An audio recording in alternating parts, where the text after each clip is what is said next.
US has given new instruction to their vessel transiting through the Strait of Hormuz, instructing them to stay very far from the Iranian water territories, that they can only pass through the that they should maintain the Oman's water territory and stay very far from the Iranian water territories.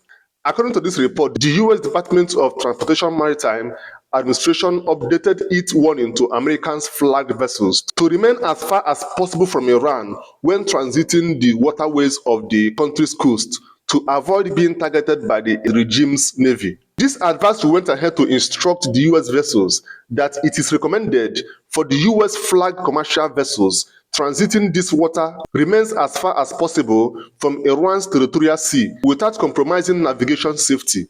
This is the instruction of the US Department of Transportation Maritime over their vessels that will be transiting through the Strait of Hormuz. Now, what does this tell you guys? For the first time, US is now playing by the rules, trying to avoid trouble from the Iranian navy. Someone said that Iran is very much hard to deal with. I think Iran is only applying what they have learned from history, because anyone who always comes to get things from you by force can only listen to the language of force. If you try to flow them diplomatically, you may not get what you're looking for.